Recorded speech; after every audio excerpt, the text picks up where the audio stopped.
Good morning, friends.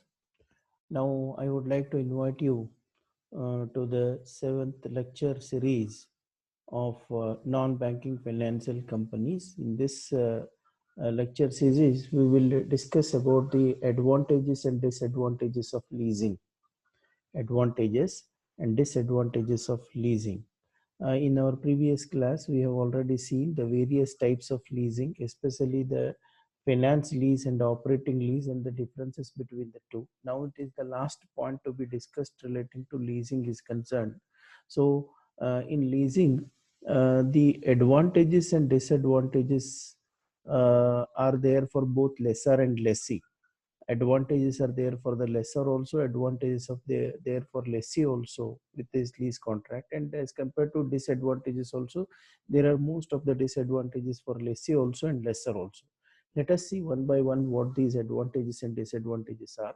Now, if you compare the advantages of the leasing, if you see the position of the lessor in the lease contract, you would find out the lessor is always enjoys the higher profits in a lease contract. What is that higher profits? Basically, because when he charges the rent is normally for depending on the assets, the rent is normally high, and the recovery of the rent, the what do you call it, amortization of the value of the asset will get within a few years, and the same rent is going to receive throughout the life of the asset. So therefore, the lessor normally enjoys the higher profits, especially in case of finance lease and all that. The finance companies are coming forward to undertake a lease contract and help the lessee to purchase the equipments, basically because there is a huge amount of profits in that. So that is one advantage the lessor always enjoys. But the only problem is the lessor has to invest a huge amount of money, the value of the asset in the initial stage, and he has to reap throughout the life of the asset. So this is what the lessor enjoys, the higher profits. And there is a tax benefit. What is the tax benefit? Any kind of depreciation happens to the asset, the lessor is enjoying the benefit of tax. So every year the asset depreciation value is reduced in the total income earned by the lessor, because it is exempted under tax. And another one is any kind of replacement of the asset. If the loss happens, you can claim that loss also in the slab. So this is how the lessor always enjoys the tax benefit. And another third point is quick returns. The returns of the asset is regularly done in the rental basis, and it will be recovered very quickly. So this is one advantage the lessor enjoys. Then last one is increased sale. Increased sale refers to the lessor can easily provide the asset on lease basis to anybody else. And what happens, at the end of the contract, normally the lessee depends on the asset, and he will definitely buy the asset at the end. So this is how we can call as it is increased sale. And the last one is advantage for the lessor is a long term investment. So it is a fixed long term investment, and the investment will lead for the long period of time. So this is what the lessor is relieved from the tension of changing the lessees always regularly and all that. So there is no risk of return loss in the lease contract, because anyhow the lessee is going to pay for the long period of time. The returns are assured for the lessor. So this is what the benefit he enjoys. Apart from the lessor's benefit, the user of the asset called a lessee is also having a certain advantages under the lease contract. The first one is avoidance of initial capital outlay. So the lessee need not require to initially invest a huge amount of money, because in the beginning of the in most of the businesses, locking up all the capital in the fixed asset leads to difficulty, because working capital is most essential for day-to-day expenses and all that. So the user of the asset, that is a lessee, can, without investing the capital investment for a long period of time in any asset, he can just uh, address this problem with a lease contract, and the amount that is supposed to invest for the capital purchase of that asset, he can use that capital for the working capital and enhance his business. So this is most advantageous kind of a thing for the lessee. Normally the small business people, the small and medium entrepreneurs and all that, will prefer lease contract for purchase of any assets, basically because it reduces the burden of investing a huge capital in the initial stage. Many a time the small entrepreneurs may not be able to get the huge amount of loan for the from the bank because their business may not be supportingly providing the what you call as assurance to the bank to provide a huge amount of loans. In such cases, the initial capital, instead of investing a huge capital in the assets where the capital dearth is there, they can address this with the help of the lease contract. This is one basic advantage to the lessee. Second one is easy source of finance. It is a kind of easy source of finance because they need not require to go to bank for the loans and all that, because lease contract, the asset is provided by the lessor directly to the lessee. Hence there is no problem of any other bank procedures, paper procedures, registration and all that. So it is a easy source of finance for the lessee. And the third one is there is no risk of obsolescence. Obsolescence means the depreciation or the reduction in the value of the asset. Any reduction in the value of the asset is going to affect the owner of the asset, that is lessor. So lessee is totally relieved from the tension of obsolescence of machines or outdated of machines. So in most of the cases when the asset is going to deteriorate due to change in technology, obsolescence happens due to change in technology and all that, normally the lessee goes for a lease contract because the leased assets will relieve them from any of the burden of market outdated or technological outdated and all that. So this is one more advantage that the lessee enjoys. The third one is enhanced liquidity. As we have seen that instead of investing money in a fixed asset, the liquidity cash will help him to manage the working capital. That is one advantage that a lessee enjoys under this lease contract, because under lease contract he need not require to pay the value of the asset. He has to just pay the rental base on rental basis every month or every year, every quarterly, depending on the contract, and just to make an arrangement of the cash to substantially support for the rent. That is sufficient. He need not require to invest in lakhs together in the value of the asset. So he will have the more liquidity. Suppose if he stops any businesses at any point of time, lease contract can be stopped and the asset can be returned back to the lessor. So this is how the liquidity he enjoys. Next one is tax benefit in case of finance lease. The ownership type of thing is lies with the lessor, but all the risks are transferred to the lessee. In such cases, the lessee can also enjoy the tax benefits because he is the person maintains the machinery. The lessee maintains the machinery. In this case, the priority is with the lessee for any of these account settlements and all that. So by the terms and conditions of the agreement, the depreciation values and the obsolescence values and all that will be enjoyed and by the lessee in finance lease only. But in operating lease, these tax benefits are always enjoyed by the lessor. So these are the advantages to the lessor and lessee. Now the disadvantages of lessor. If you see the disadvantages or problems or difficulties for the lessor is high risk of obsolescence, because obsolescence means outdating of the asset.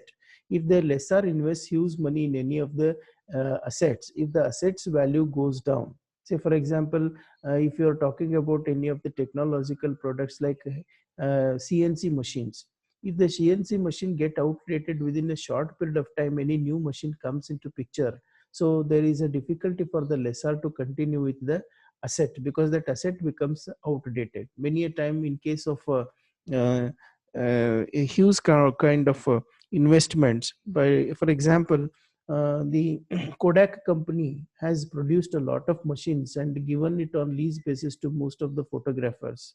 But unfortunately, when the technology changed and the digital camera came into existence, the Kodak machines becomes outdated, and the machines were not preferred by any of the lessees. So automatically the investment made in such a huge machines for developing the photos and all that become outdated very shortly. So this is what the example of lesser's problem relating to obsolescence of the machines. So high risk because of the high technological changes and all that, these problems may arise. Next one is competitive market leads to less rentals. If there is a huge amount of a competition in the market, especially in operating lease, there will be less market. For example, in case of use of cars and all that, there are many car rentals available on the market, and there is a huge competition. Due to this competition, you cannot enjoy the monopoly and report the money very high level. So this is one problem, because in most of the small asset value assets there are a lot of competitors in the line. So the lessee enjoys the power of monopoly in selecting the goods and all that. Therefore there is a problem with the lessor. And the third one is price level changes in asset value leads to fixed rental returns.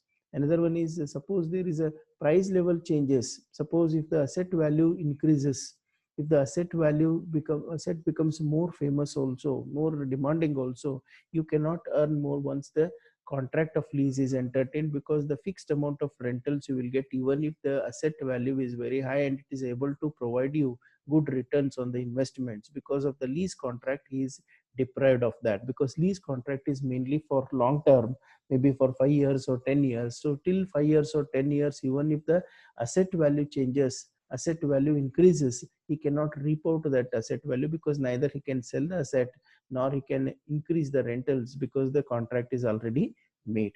The fourth one is increased maintenance cost leads to loss. In most of the operating leases, the lessor has to maintain the value of the asset by repairing and all that. So many a time repair cost may be very huge. For example, in case of Xerox machines which are given on lease basis to any schools or colleges, the maintenance will be made by the lessor, that's the owner of the Xerox machine.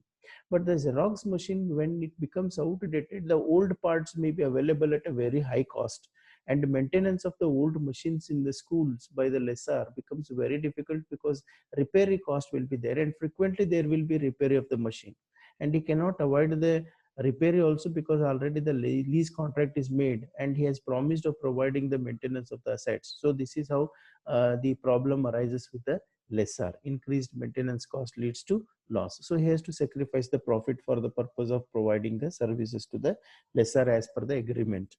So now the disadvantages to lessee: the user of the asset is also sometimes faces the problem in lease contract. That is the disadvantages.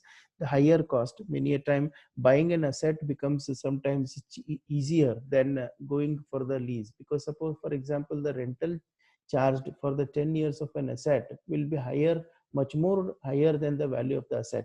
But only because the lessee is not having that much of capital to purchase in a one shot payment, he will normally go for the lease contract. But for the 10 years when he uses, or 5 years when he uses, the rent what he pays is all many a time more than the value of the asset. So in the such cases, he faces the problem of higher cost.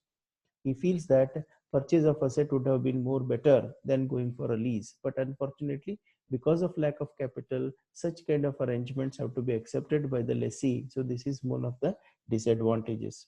The next one is risk of being deprived of the use of asset.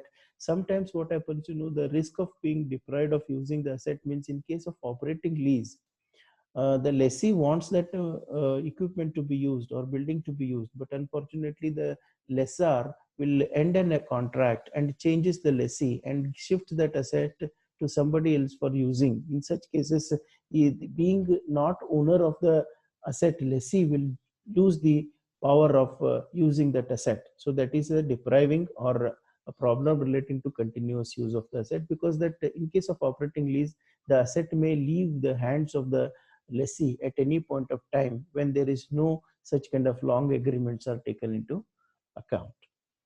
The third one is no alteration or changes in the asset. The lessee has to use the asset as it is. He cannot alter the asset as per his requirement. Suppose, for example, if a building is taken on rental basis for office purpose, the interiors and all that cannot be changed without the consent of the lessor, without the consent of the owner. So there is no flexibility with the lessee to use the property or modify the property as per his will and wish. This is one of the disadvantages related to lease contract. The third last one is loss of salvage value of the asset.